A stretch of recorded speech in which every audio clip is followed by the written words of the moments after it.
Coming up next on Tech News Today, Google Home is playing ads that aren't ads because Google says so. Swatch plans its own smartwatch OS. DeepMind got a lot of sensitive medical information to train its AI without proper consent. Brian Clark from The Next Web tells us what we missed at this year's South by Southwest. And we get close to the edge of a volcano and live to tell the tale. All that and more coming up next on Tech News Today.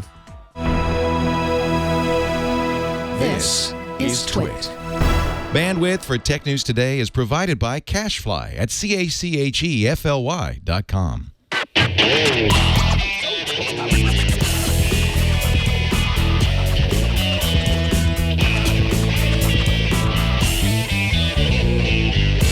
This is Tech News Today, episode 1726, recorded Thursday, March 16th, 2017. This episode of Tech News Today is brought to you by Blue Apron, the #1 fresh ingredient and recipe delivery service in the country. See what's on the menu this week and get 3 meals free with your first purchase and free shipping by going to blueapron.com/TNT. And by Grasshopper. Stay connected and run your business from your mobile phone with Grasshopper. To save $50 on your order, visit trygrasshopper.com/twit. Welcome to Tech News Today. This is the show where we tell you everything you need to know about technology. Today, I'm Megan Maroney. I'm Jason Howell. I was searching frantically to see if there's any picture that exists of me with a ponytail so that I can match your ponytail. Yeah. Mm-hmm. It didn't happen. Google Photos is really great, though. You could do a search for ponytail, and it'll show you all your pictures that are in there Really? with ponytails. Ponytail? Yes. And then were you searching for black and white? You can search. I did a search for black and white because I have a bunch of old like punk rock photos from when I was in high school, and they're all black and white. And yeah, sure enough, I mean, take a look. Black and white photos.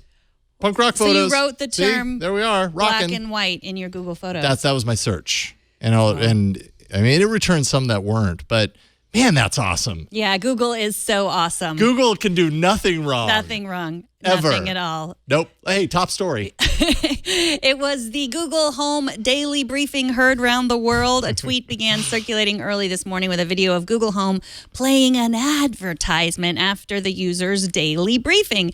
Now, the ad was for the live-action film Beauty and the Beast, and some people using the Google Assistant on Android phones said they also saw or heard that ad. In a statement, Google said this isn't an ad, but a, quote, partner that they invited to, quote, be our guest and share their tales.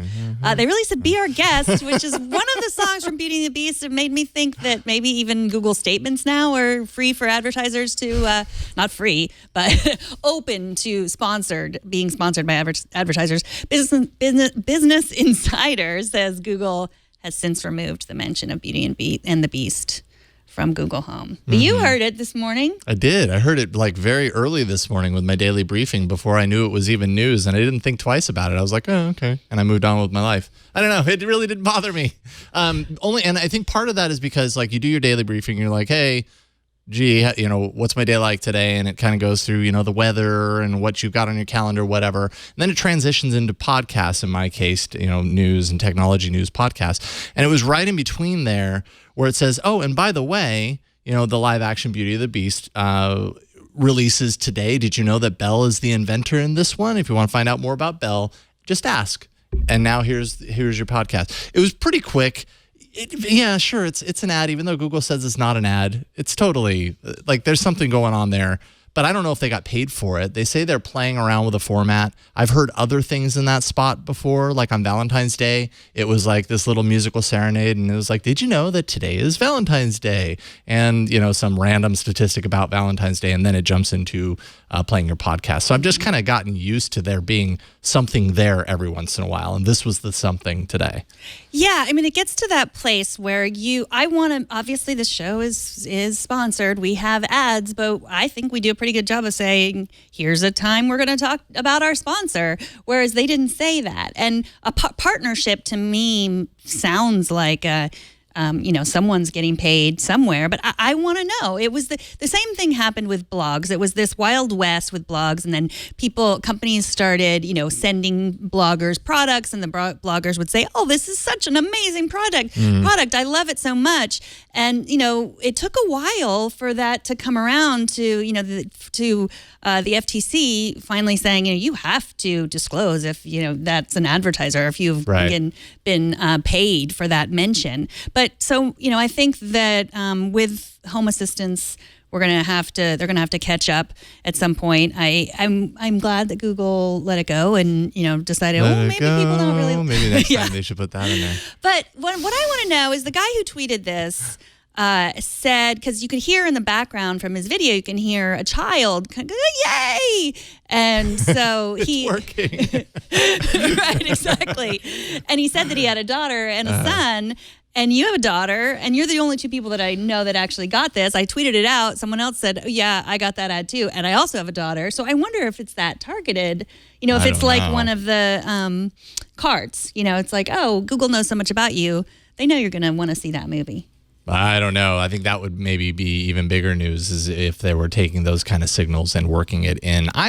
My hunch is that no, but yeah, God, man, you never know. I suppose this is where we should say, send us an email, tnt@twit.tv. If you do not have a kid and you still heard this on your Google Home, then we'll kind of know the answer to that one. But overall, we've wondered how or if Google or even any of these like home assistants we're going to start doing something like this to kind of monetize the stream. Google makes money on ads in all sorts of places. So I guess to a certain extent, one could assume that, oh yeah, well, this would happen eventually. Do I want it? No, I don't necessarily want it filled with ads. This could be construed as an ad. I totally get it, but I was very I wasn't that offended by it. I don't know what that means about me, but yeah. Well, Micah Sargent, who is from Mobile Nations, and he's their smart home expert, he says he got the ad. He says he's not calling it an ad again. He got the Beauty and the Beast. Beauty and the Beat. Beauty and the Beast thing. Whatever you want to call it. And he says he doesn't have a daughter that he knows of. Okay, well, there we go. There we go. See, science. Or maybe Google knows more about it. Yeah, that would be even a bigger story. That would be a huge scoop. Micah, let us know. Everyone wants their wearable operating system. Am I right? Their own wearable operating system they can call their own. Well, Swatch says it's developing its own wearable OS to compete with watchOS and Android Wear with its first device in the Tissot brand. Tissot. That's probably what it is. Sporting it sometime around the end of next year. Swatch CEO Nick Hayeck expects the OS to be more battery efficient, protect user data better, and connect to other wearables and connected objects. It followed up this decree by then announcing a few hours later its first smartwatch, the Mont Blanc Summit, running Android Wear 2.0. And costing $890 when it ships this May. So another kind of like high-ish and kind of one of the traditional watchmakers getting into the fold with smartwatches. But in this case, it really sounds like Swatch in the long term wants to kind of carve its own path. Do you think that's a smart move? A smart move? I don't know what a smartwatch operating system would look like. I guess like Pebble. Yeah, it would be something along those lines, I'm guessing. If it is like Pebble, I don't know if, Pebble did not do so well. So I don't know what they think, what Swatch thinks they can do that Pebble didn't, except for have been, they've been around making watches for a long time. But I feel like that's why it's a little bit of desperation. I mean, they make high-end watches that are expensive, and I know people are still buying those, but they have the low-end watches that kids wore. I wore Swatch one when I was a kid. Remember Yes, those? Yeah. exactly. You can exchange, the bands. Yeah. It was full awesome. colors. It was awesome. But the kids these days, they do not wear watches. They have phones. They don't care about the watch. Yeah. So they have to do something. But yeah, they say the battery issues are the biggest problem with smartwatches. That has not been my experience. With my first Apple Watch, it was a pain. But this one makes it easily through the end of the day, and that is all I need. I like things I have to charge every day. If it's something that I have to charge every 4 or 5 days, then you just kind of forget. Yeah, totally. Exactly. I hear you. It sounds like they are also, I guess earlier this month, I missed this, Swatch had announced that it developed the smallest Bluetooth chip in the world. So, one could assume that that's what they're going to be using in this to, quote, connect to other devices at some point. But they say that they really want to focus on miniaturization. And if you're focusing on getting your watch as small as, say, those old school Swatch watches that we remember, those things were kind of tiny, right? Getting there, still having smart components, but battery efficiency, like all of those things don't necessarily play together. So maybe that's part of what this is, like really focusing on miniaturization so that they can potentially pave a path in the wearable market and really kind of get to that magical point of kind of a smaller size, because size ends up being a big complaint of people with smartwatches and wearables right now anyway. So maybe they can strike a balance. I don't know. A new academic paper from the University of Cambridge and The Economist says Google made, quote, inexcusable errors when dealing with sensitive medical information in their partnership between DeepMind and the UK's National Health Service, or the NHS. The researchers take issue with Google's transparency, the way the company obtained consent, as well as how it protected and processed patient data. They say more data was transferred to Google than the scope of the agreement or what Google actually needed for what they were doing. Studies question how the deal between Google's DeepMind and the NHS was set up, how it played out in public. DeepMind says the academic study has serious flaws. So this is a big issue. I mean, we want to keep our health data private, and we also want to take advantage of the great AI that DeepMind has. And so it's good that there are watchdogs already paying attention to this. And they said this paper is written just as a cautionary tale between the partnerships between these big companies and public health institutions. Yeah, what can happen when you take this kind of public body of information, data about people and their medical history and things that we find so sensitive, and that gets transferred to a private firm. And I think a lot of the kind of arguments or a lot of the issues that are posed here and that people are having a problem with is that all of this information kind of went in, and then you really didn't know exactly what happened. You knew what you think was happening, and in all likelihood that's a lot probably what exactly happened. It was used to train their AI, and it was the data set that they used and all this kind of stuff. But there weren't any assurances built into that to kind of protect from like legal documents to independent oversight, anything like that. It was just, here's a bunch of information from I think 3 different hospitals, historical inpatient data for the past 5 years, real-time inpatient data from these hospitals. Here it is. We hope, we trust that you will do what you say you're going to do. And when you're talking about that public body of data, it's not good to trust that without having some protections built into it, it seems. Yeah. So the NHS gave the data to Google in order for them to create an app called Streams. It would to help doctors monitor patients with acute kidney injury.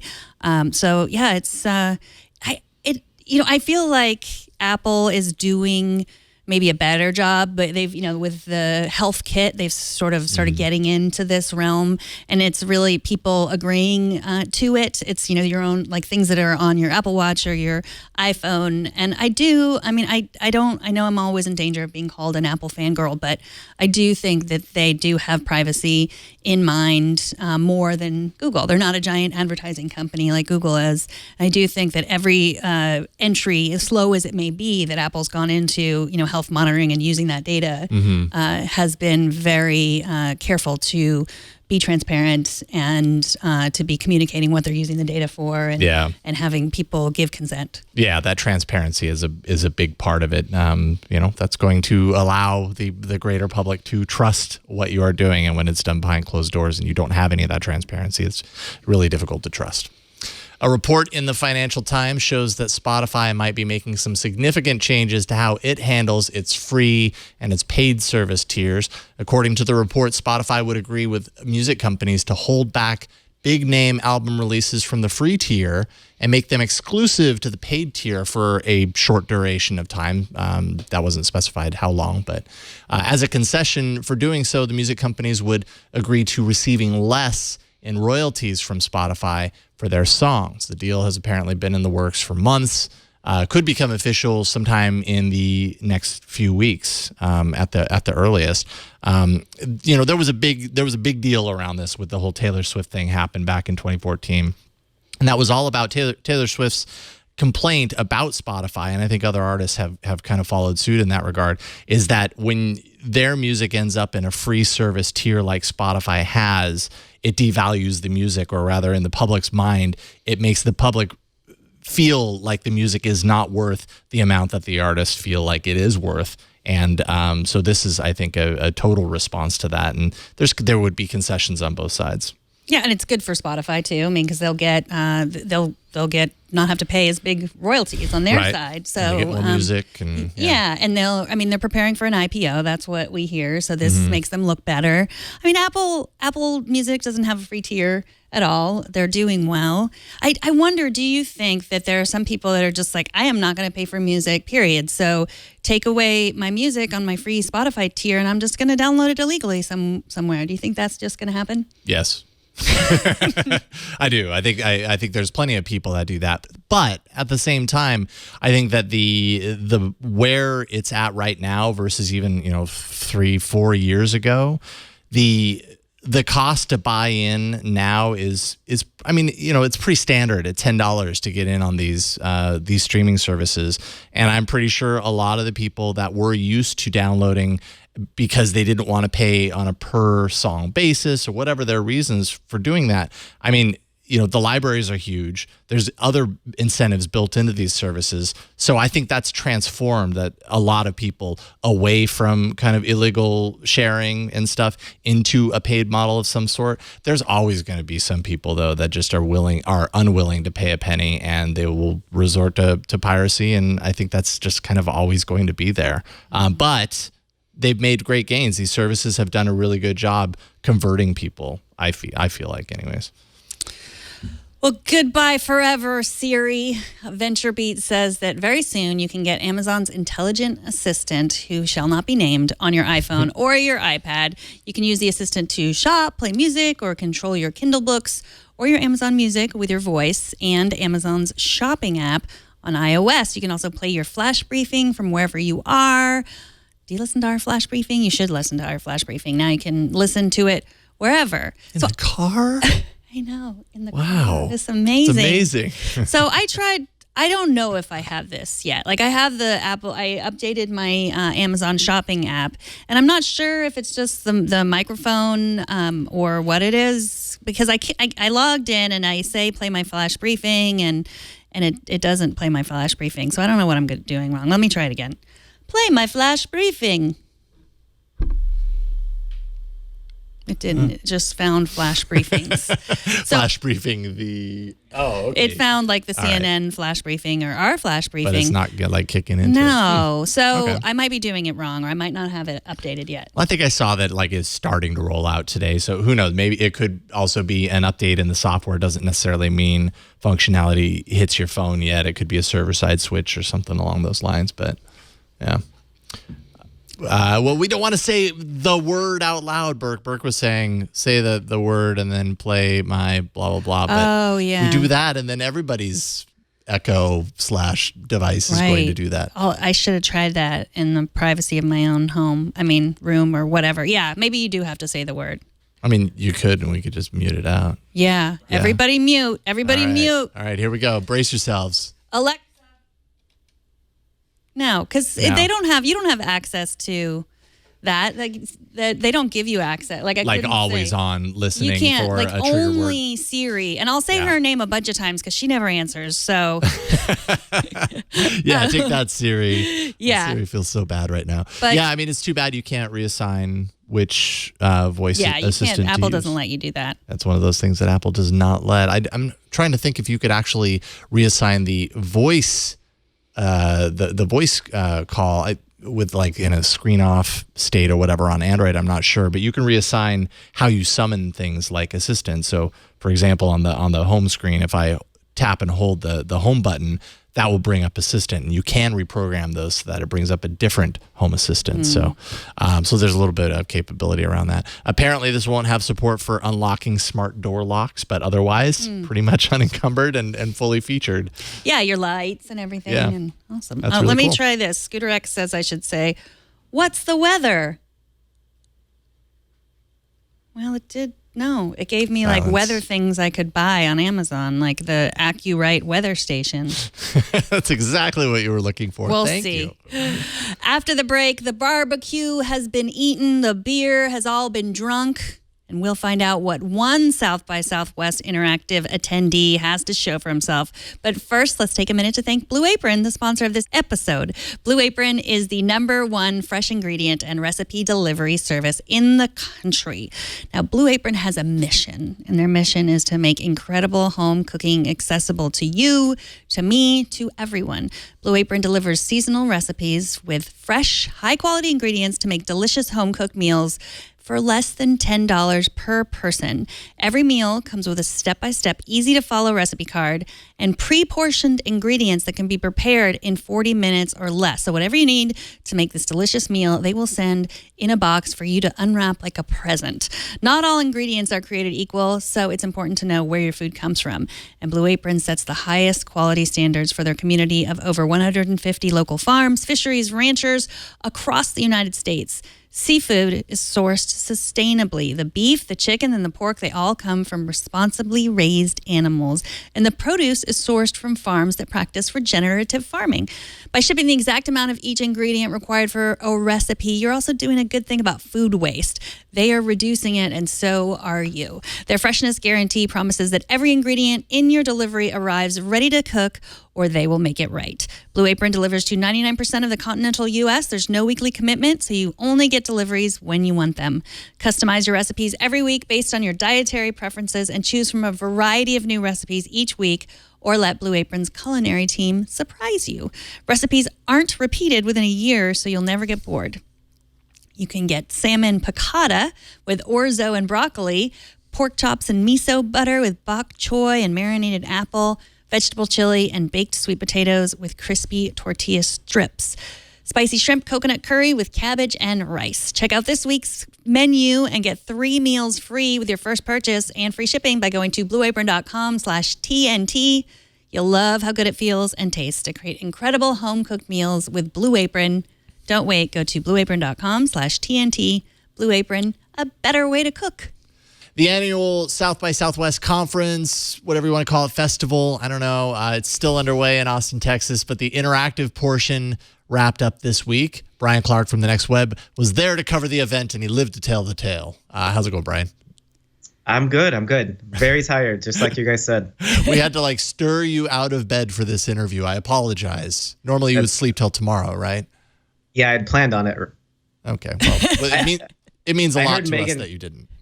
I heard Megan say that there may have been beer there. Yeah. Was there? That's what I heard, too.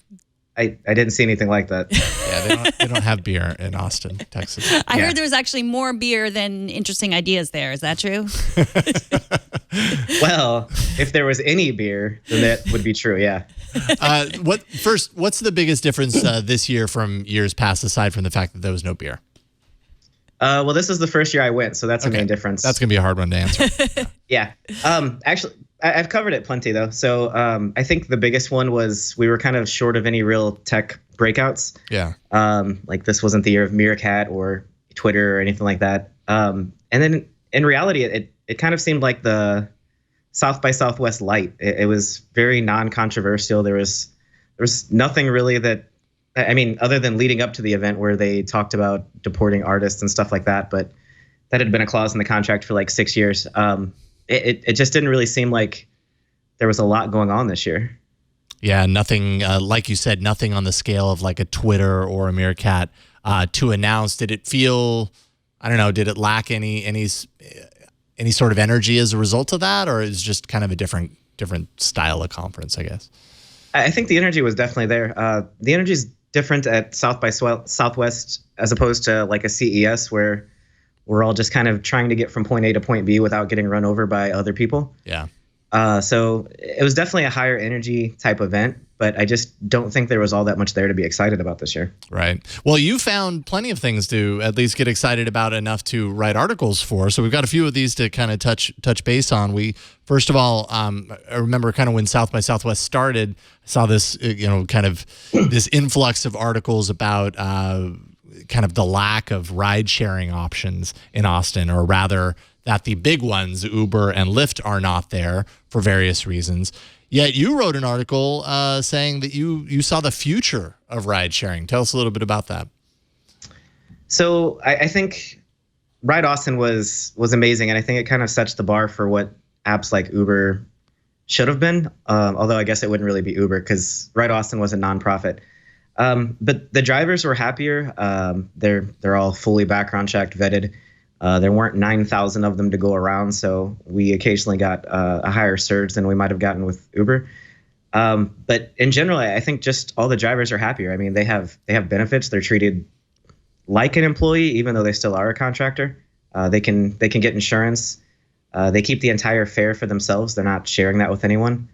Ride Austin takes a $2 fee off the top, and then whatever else they get, including tip, goes right into the driver's pocket. So just in general, I think a lot of happy drivers, and I think this is really interesting moving forward. If other municipalities that have kind of been battling with Uber all these years move something like this into the forefront, and in reality, the app was pretty much a clone of Uber. You started up and you didn't have to wonder how to use it. It was immediately familiar. So yeah, it's interesting that you bring up this this point of municipalities really deciding for themselves. It reminds me of states' rights versus federal laws in some ways. I mean, that's basically what Austin was saying. Like, we want to do this our way. And a service like Ride Austin might not work in New York. I mean, what you said was that it didn't work when there were lots of people there, when it sort of broke down a little bit. And I lived in Austin, and when something like that happens, when it's not South by Southwest, Austin's very laid back. It's like, okay, we have to wait a little bit. Like, New Yorkers, different. Like, they'll need a different service. So is this an argument that really the kind of ride sharing should be decided per municipality? Not so much. I mean, I'm always going to root for a startup type business. I just think if a municipality can do it better, we need to get out of their way and let them try. But on the same note, you mentioned that, and that's true. The app did go down, and it left us stranded. And I don't want to say drinking because there was no beer there, but you get the idea. That's fake news, Brian. That's demonstrably inaccurate information. Those are alternative facts, actually. But yeah, it did go down for a little while, but I think that's less of an issue of it being a bad app and more of an issue of scale. This is the first time they've really got to test it under a huge load. And it failed, but it was right back to working again within 3 or 4 hours. And I think any private company would have had the same issue. I think where you might run into issues is if this happens on a large scale like New York, and then the app goes down, is a municipality who might be underfunded for a ride-sharing service like this, are they going to be as motivated to get it back running as quickly as a private enterprise would? So that's an interesting argument. But as far as keeping drivers happy, like, Ride Austin was legit. It was great. Awesome. We need a Ride Austin called Ride Austin in Petaluma. And it will be like, you want to still call it Ride Austin? Yeah, exactly. Yeah. That's what I'm saying. I don't know why we need that, but it just sounds fun. What did South by Southwest teach you about virtual reality? It's totally the next big thing, or is it? Oh, sorry, I fell asleep once you mentioned virtual reality. It was everywhere, and I wrote an article about this too. It seems like, yeah, there you go. They have tunnel vision. They're looking at these products like Oculus and HTC, and they're kind of pushing that as the future of VR, when I don't think these days most of us think that is the future of VR. I think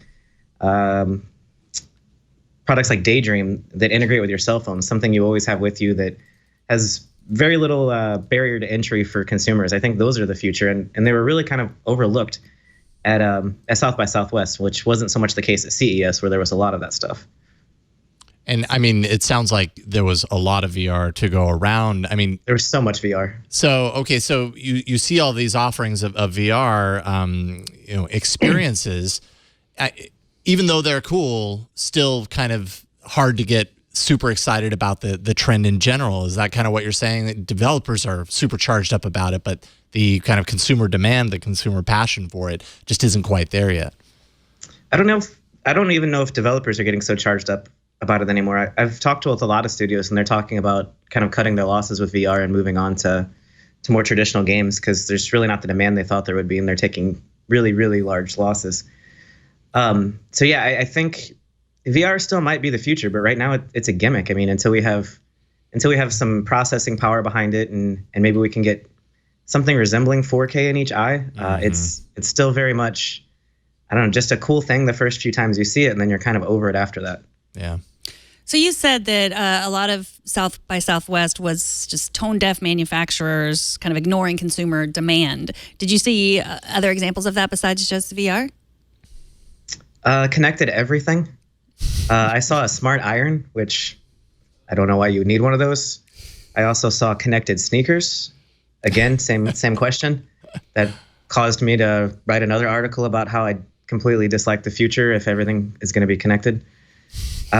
It just seems like kind of we get these buzzworthy trends or hypey type things, and every manufacturer wants to jump on board and just slap that onto a product when it doesn't have an obvious fit. Like, I'm still struggling from CES to understand why I would want to tweet from my fridge. Yeah, it's I'm just thinking about this while I'm listening to you talk. It's like Sky Mall becoming mainstream technology to a certain degree. It's like, well, let's think of the goofiest things that we can put the internet in because we can, but let's be serious about it. Well, you were having issues getting a to respond to you. Can you imagine yelling at your sneakers? or like uploading your photos to your cloud-connected Nikes? I mean, it just seems so strange. Yeah. Well, you could see there was like the smart glasses that were from Visa that had the payment chip in them. You know, to me, it was like they were trying to grab headlines. We talked about those because they want to show the ability to put a payment chip in anything and to make contactless payments easier. Was there any of that you could see? It was just, they didn't really think that there was going to be a huge consumer demand for glasses you could pay with, but they were trying to tell a bigger story. Yeah, there was a lot of that. And in reality, the sneakers were kind of the same thing. The iron, I'm just completely baffled on. I have no idea why anyone needs a smart iron. But the sneakers were the same thing. Like in a testing environment, that makes a lot of sense. But from what I could understand from the person standing in front of the sneakers, they were kind of trying to push them into mainstream conscience and maybe launch them at some point. And that seems strange. The glasses, that made a lot of sense. I don't think any of us are... I don't think that's the way forward. I think we're all going to be paying with our phones way before that happens. But yeah, there is some utility to some of this stuff, but that doesn't mean the public's ready for it. I'm going to go back to VR for a second, Please only don't. because for one thing, only because it piqued my interest because over the weekend I was having a conversation with a friend of mine, and we were talking about, you don't need to go to roller coasters anymore. All you need to do is have like a big contraption that you sit in, you put VR, and you can emulate any roller coaster you want if they really kind of built out the infrastructure, or kind of built out the experiences to match the machine. And then I saw your article about robot VR and gyro or hero, depending on if you're hungry, VR. And that's basically what this does, right? Did you get a chance to take this for a spin? No, unfortunately, they didn't have it there. They just had kind of a demo video that displayed a little bit of what it could do. And it looked really cool. I mean, there you go. You can see that. It's slightly terrifying. But I guess I could agree with him to an extent. There's a lot of things you could do with this that wouldn't require building a huge track of roller coaster. I don't even know what you call it. Is it track? Yeah, I think so. I don't know. Yeah, I mean, you could fit a similar type experience in a much smaller place, and that makes a lot of sense. But you kind of look toward the future when we have kind of stuff like this, and you're thinking to yourself, I mean, is that the future we want? I mean, you remember that feeling when you're a little kid of looking up at like this giant roller coaster and just thinking, oh man, that's so amazing. Now you're going to look at this ball with people making goofy faces in it and thinking, what? It's not going to be the same level of excitement, I don't think, until you get inside it. Yeah. Who knows? Maybe the experience is so great that it changes your mind. Burke would like to point out that robot arms, because this is a thing with Burke. He's really into robot arms. He thinks robot arms are the future. I get pitched a robot arm a week. Really? Yeah. Well, pass him to Burke. If you pass him, then maybe Burke will write an article about him. Burke, hit me up. So you also literally ran into many connected assistants at the show, some on wheels. What did that tell you about our future of voice-activated helper robots? Well, I I think the most interesting part of it was actually a talk, and it talked about some of the downfalls of smart assistants. Like we all look at Siri and Alexa and think of smart assistants, but it goes much further than that. Smart assistants in the future are going to be somewhat predictive. They're going to try to know what you're thinking and feeling before you feel it. And I use feeling very intentionally there. They're working on actually getting robots or smart assistants that can recognize intent behind the words you're saying, as well as the feeling and emotion that comes along with them. So if you're having a bad day, Siri's going to start singing to you in your pocket or something. I don't know. And it sets this really dangerous precedent for the future because, as the speaker talked about, part of what keeps the human brain functioning and learning and looking for new things is discovery. And if you take that out of the equation by allowing a smart assistant to do all of this stuff, then it made me think of, the people in the chairs in WALL-E. It made me think we're all going to kind of be like that. Yeah, more and more it seems that way. We don't have to be, though. We don't. Steve Henn, he's one of the founders of 60dB. I heard him interviewed about South by Southwest, and he was a journalist, but now he has a startup. And he talked about how he's waiting in line for a talk or a party or something. And, it was supposed to be a place where tech journalists could interact with people with, interesting ideas or startups or products, and that he went through the line and realized everyone in the line was a tech journalist. There were no people actually pitching products. Did you see a lot of that? And what do you think's happening there? Is it just is it a sign, like an indicator that there's just not as much money for people with startups to, fly people to Austin for a week? That's quite possible. And that's also the worst kind of line because journalists typically get to skip a line, but I don't think you can skip a line full of journalists. The tallest ones go first, is what I've heard. And I'm totally screwed there. So, I think there's a lot of that. I think we saw some. I struggle to describe them. Some cool products on the showroom floor, but nothing really that caught my attention and made me think, man, I have to have this. And I don't know if the pace of technology innovation is just slowing down for these smaller companies or what, but it just didn't feel like a great event to me. So are you saying you would rush back there in a second next year? Does the beer make up for it at least? Come on. Well, now that I know that there's going to be beer there, according to Megan. All right. The parties were fun. The beer was nice. The food was good. And some of the talks were legitimately great. And then there are others like James Comey backing out that really kind of frustrated a lot of people. And then his replacement goes on and gets lobbed one softball question after another. So some talks great, some mediocre. I guess that's part of the course. And then the showroom floor just not featuring a ton of things that I would really call innovative. So I don't know if I'd rush back, but I think I'll probably be there next year. Yeah, well, it has redeeming qualities. I think South by Southwest has, at least the interactive portion, has a history that a lot of really interesting technology was born from, and so year after year, it's kind of, to a certain degree, riding on that. It really sounds like this year is one of the times where it truly broke away from that kind of history, and it's something maybe a little bit different. So everybody needs a nap sometimes. Yeah. That's true. That's very true. Maybe next year we'll see the new Twitter. I don't know. Sorry. What's up? Oh, I said let's hope. Yeah. Oh, okay. I thought you had something else. But you do, because I'm going to say Brian Clark, The Next Web. Awesome having you on. Where can people follow your work online? thenextweb.com and Twitter at Brian Clark. Right on. Always great to get you on, Brian. Thank you so much, and get some rest. See you later. I'm going to bed now. All right. Okay. Good night. Bye. Bye. It's feedback time. Yeah. TJ Linden writes about our discussion about the explicit photos of the Marines on Facebook and elsewhere. He says, if Vizio can tell what you're watching by matching up the pixels on the TV, is there a way for someone to find copies of these photos and request that they be taken down, and also turn in the websites and the people involved with that website to the authorities? Like Google could search the web for them and help take this kind of stuff down. I think that this is probably a very big problem on the internet, and I feel really bad for these women that this affects, and the helplessness that they must feel. Thank you, TJ. There definitely is that kind of technology.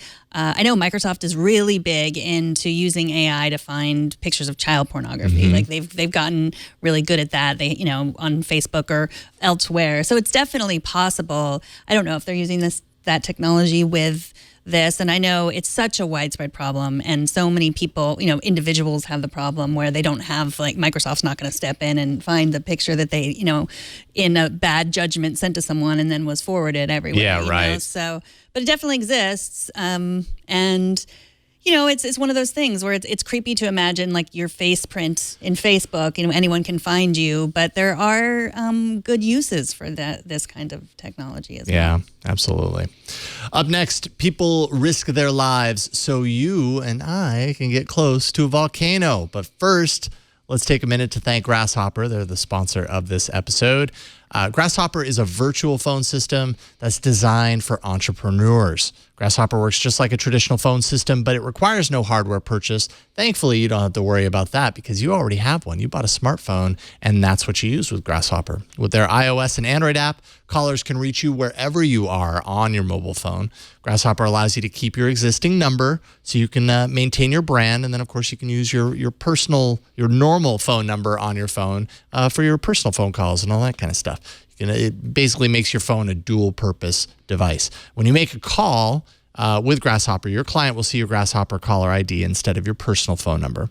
You simply select a toll-free or local number.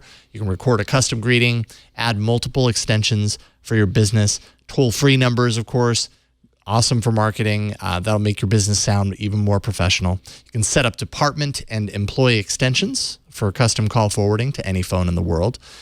Get voicemails emailed to you as audio attachments. You can also send and receive SMS text messages from your business number. So you can join the over 250,000 Grasshopper customers today. Plans start at just $12 per month. You have a full 30-day money-back guarantee. So you have no reason not to check it out. Turn your smartphone into a business line with Grasshopper. To save $50 on your order, go to trygrasshopper.com/twit. That's trygrasshopper.com/twit. And we thank Grasshopper for their support. TNT's fan of the day is Matt Borkin, another repeat fan of the day who sent us this video via Twitter. We're getting all of these like nested submissions saying, "This is how I watch TNT. My brain is hyper. This helps me keep up. Play it with audio." Oh, dear God. I don't like fruit it's one thing to see all the images and nice devil horns. It's one thing to see all the images on 4 different screens. It's another thing entirely to listen to them all as well. Yeah. And all I could hear was me saying, I don't like fruit, just the hard technology news here. That's right. We get to the core of technology. That's awesome. Show us how you watch or listen to TNT. Just record a video or take a picture of yourself or your setup, post it on Instagram, Google+, Twitter, or Facebook, and use the hashtag #HowIWatchTNT, and we'll find it. If you are interested in swimming in a molten lava lake, you are in luck because you can with Google Street View. It's really thanks to 2 explorers that Google sent to capture the 360-degree images in the crater of the lava lake in Ambrin, Vanuatu, a remote island in the South Pacific Ocean. This is so cool. It is pretty cool. So, yeah.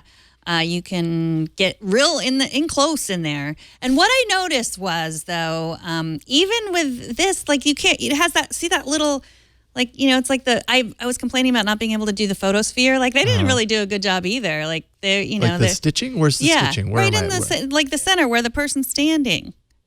Yeah. It's like, look right there. That's all blurry. Well, I mean, it's got a stitch somewhere. I know. It's like Padre said, like, do you even photosphere, bro? That's well, and I mean, I guess it's a photosphere. It's not a photosphere in the sense that they went there with an Android camera and like went ba-doop and then moved a little bit and went ba-doop and then created it and then stepped 6 feet and then did another photosphere. They have a camera, thankfully, to take care of that. But I guess my point is, it's cool. It's still cool. My point is that it's cool, but I'd rather go there. Well, yes. Although I don't know if I'd rather stand by there because quite literally that thing could erupt at any moment. And if it does, you could be screwed.